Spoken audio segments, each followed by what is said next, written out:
Meus amados, vem comigo nessa jornada que a minha vida está sendo transformada e a sua também vai ser. Creia que a palavra de Deus vai transformar a sua vida. Ela é poderosa, ela é eficaz e ela não volta vazia. Então vem comigo nessa jornada de ler a Bíblia todinha. E hoje a gente vai falar em João 5, que diz assim: algum tempo depois, Jesus subiu a Jerusalém para uma festa dos judeus. Há em Jerusalém, perto da porta das ovelhas, um tanque que em aramaico é chamado de Betesda, tendo 5 entradas em volta. Ali costumava ficar grande número de pessoas doentes e inválidas, cegos, mancos e paralíticos. Eles esperavam um movimento nas águas. De vez em quando desciam longe do Senhor e agitavam as águas. O primeiro que entrasse no tanque, depois de agitar as águas, era curado de qualquer doença que tivesse. Um dos que estavam ali era paralítico, fazia 38 anos. Quando o viu deitado e soube que ele vivia naquele estado durante tanto tempo, Jesus lhe perguntou: você quer ser curado?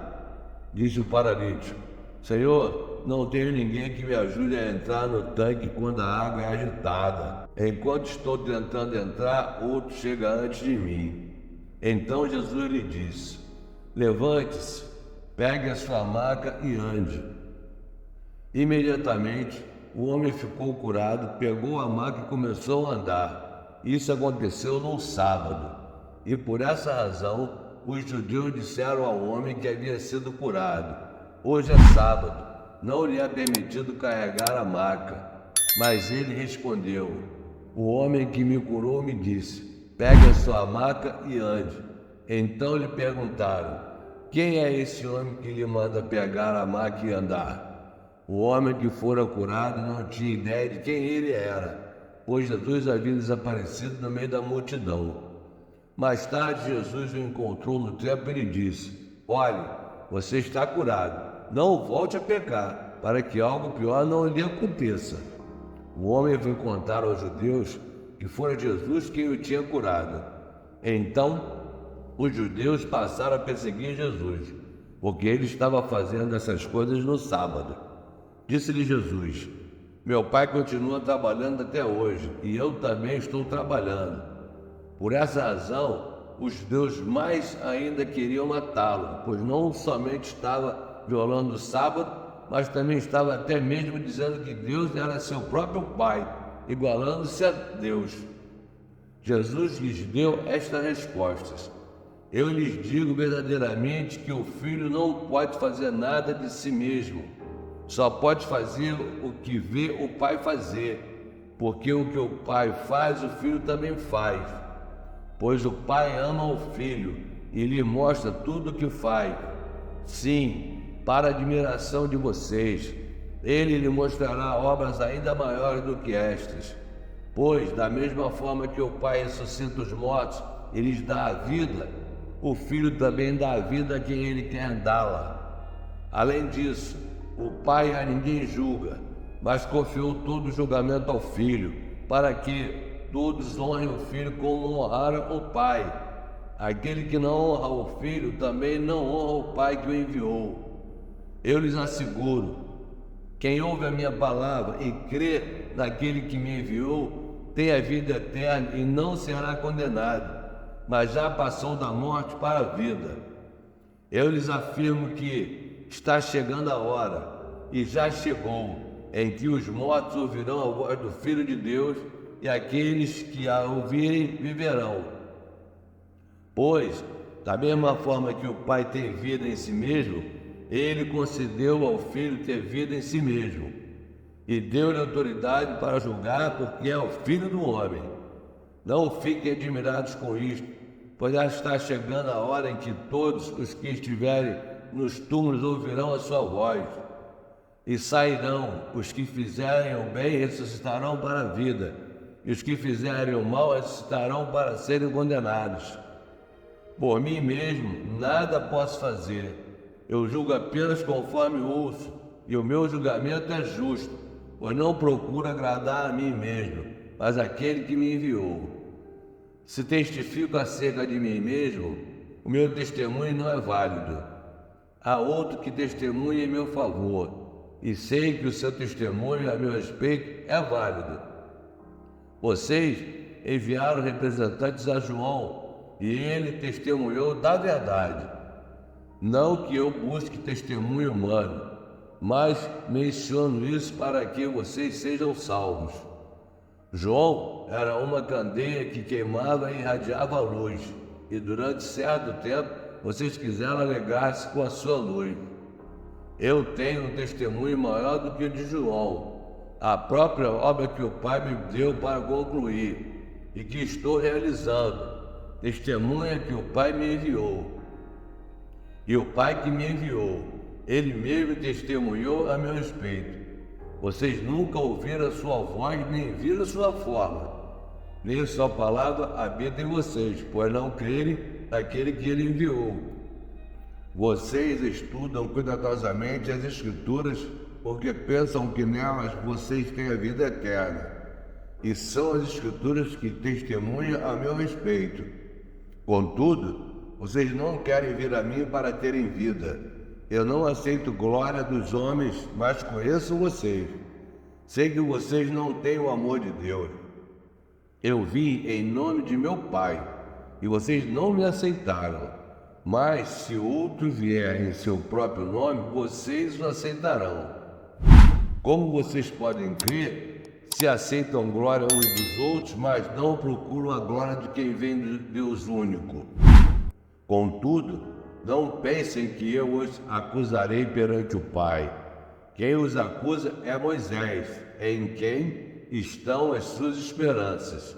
Se vocês crescem em Moisés, creriam em mim, pois ele escreveu a meu respeito. Visto, porém, que não creem no que ele escreveu, como crerão no que eu digo? Algum tempo depois, Jesus partiu para outra margem do mar da Galileia, ou seja, do mar de Tiberíades, e grande multidão continuava a segui-lo, porque viram os sinais miraculosos que ele tinha realizado nos doentes. Então, Jesus subiu ao monte e sentou-se com seus discípulos. Estava próximo a festa judaica da Páscoa. Levantando os olhos e vendo uma grande multidão que se aproximava, Jesus disse a Filipe: onde compraremos pão para esse povo comer? Fez essas perguntas apenas para pô-lo à prova, pois já tinha em mente o que ia fazer. Filipe lhe respondeu: 200 denários não comprariam pão suficiente para que cada um recebesse um pedaço. Outro discípulo, André, irmão de Simão Pedro, tomou a palavra. Aqui está um rapaz com 5 pães de cevada e 2 peixinhos. Mas o que é isso para tanta gente? Disse Jesus: mande o povo assentar-se. Havia muita grama naquele lugar e todos se assentaram. Eram cerca de 5.000 homens. Então Jesus tomou os pães, deu graças e os repartiu entre os que estavam assentados, tanto quanto queriam, e fez o mesmo com os peixes.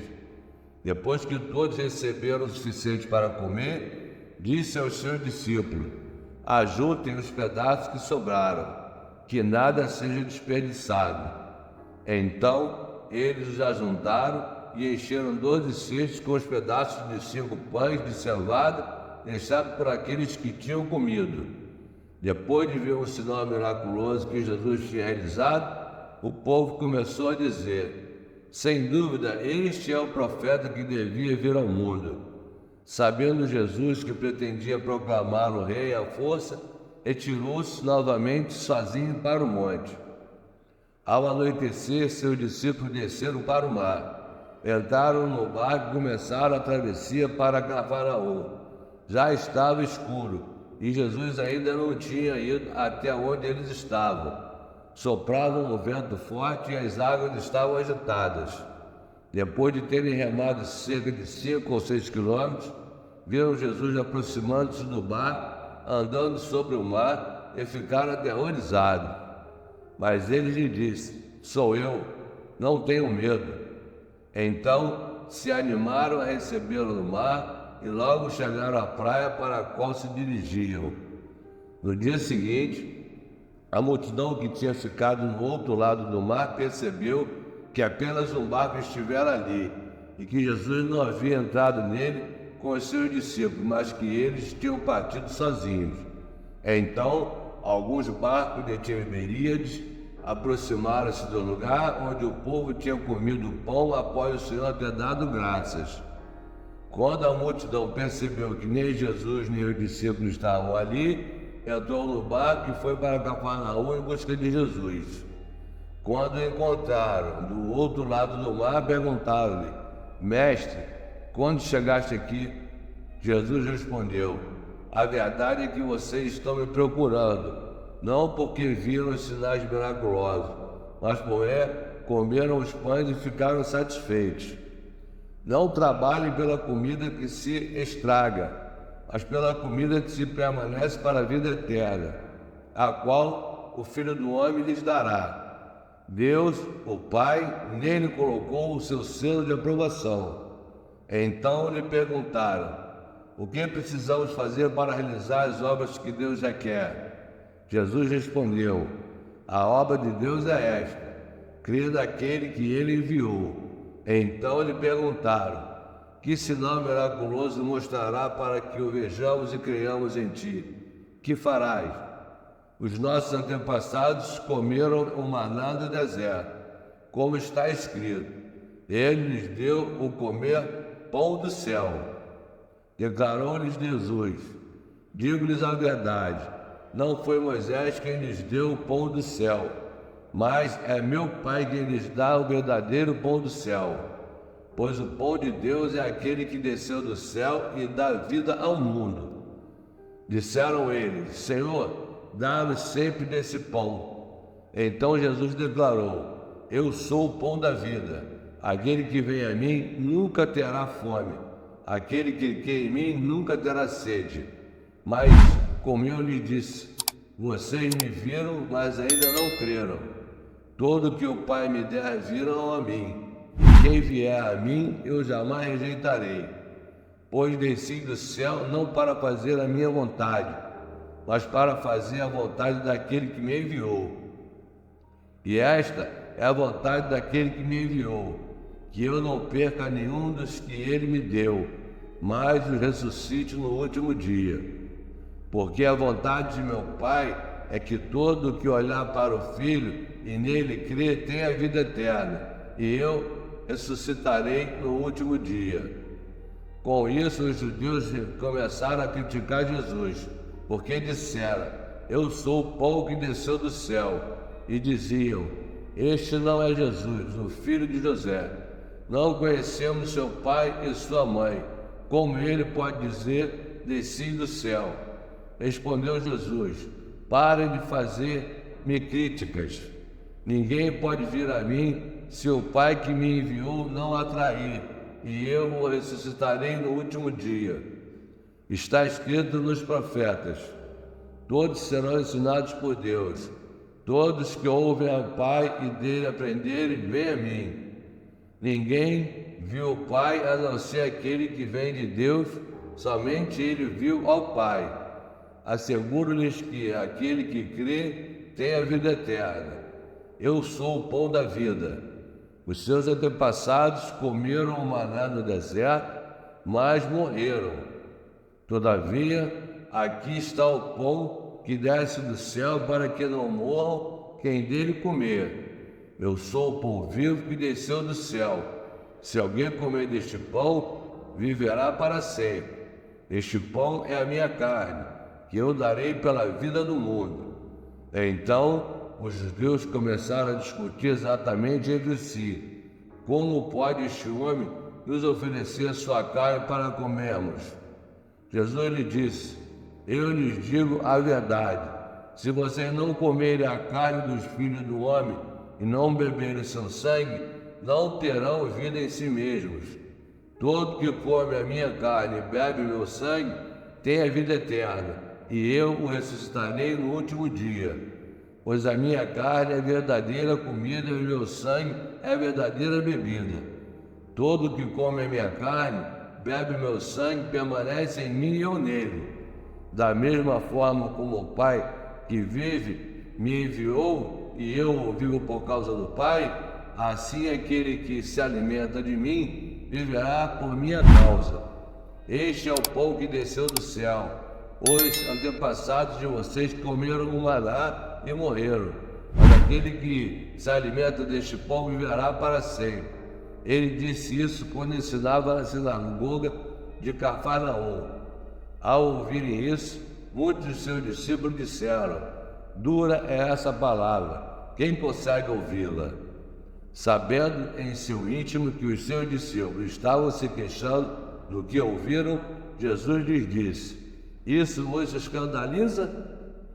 Que acontecerá se vocês virem o Filho do Homem subir para onde estava antes? O Espírito da vida, a carne não produz nada que se aproveite. As palavras que eu lhes disse são Espírito e vida. Contudo, há algum de vocês que não creem, pois Jesus sabia desde o princípio quais deles não criam e que iriam atrair. E prosseguiu: e por isso que eu lhes disse que ninguém pode vir a mim, a não ser que isto lhe seja dado pelo Pai. Daquela hora em diante, muitos de seus discípulos voltaram atrás e deixaram de segui-lo. Jesus perguntou aos 12: vocês também não querem ir? Simão Pedro respondeu: Senhor, para que iremos? Tu tens a palavra da vida eterna. Nós cremos e sabemos que és o Santo de Deus. Então Jesus respondeu: não fui eu que os escolhi os 12? Todavia um de vocês é um diabo. Ele se referia a Judas, filho de Simão Iscariote, que, embora fosse um dos 12, mais tarde haveria de traí-lo. Que palavra maravilhosa! Agora eu vou compartilhar com você o devocional de Kenneth Hagin, do dia 9 de fevereiro, que diz assim: cumprindo sua palavra, porque eu devo sobre a minha palavra para cumprir. Jeremias 1:12. Você pode ter a certeza de que, se aceitar a palavra de Deus e agir à altura, Ele estará velando sobre aquela palavra para confirmá-la na sua vida. Para isso, é preciso agir pela fé na palavra. E é muito importante que você aprenda essa lição tão simples. Agir à altura da palavra não é uma luta, não é chorar, não é orar. É simplesmente pôr em prática aquilo que Deus tem falado, pois isso traz resultados. Há muitos anos, depois de eu ter passado horas lutando e orando pelas finanças e pela cura da minha família, fiquei deitado exausto na ampla plataforma da frente de uma igreja. Quando finalmente fiquei quieto, o Senhor pôde falar comigo. O que você está fazendo? Ele me perguntou. Cheguei até aqui para orar até o fim, respondi. O que você quer dizer com orar até o fim? Indagou o Senhor. Acredito que oraria até receber algum tipo de sentimento ou garantia de que essas necessidades foram atendidas. Estou a 580 quilômetros de casa.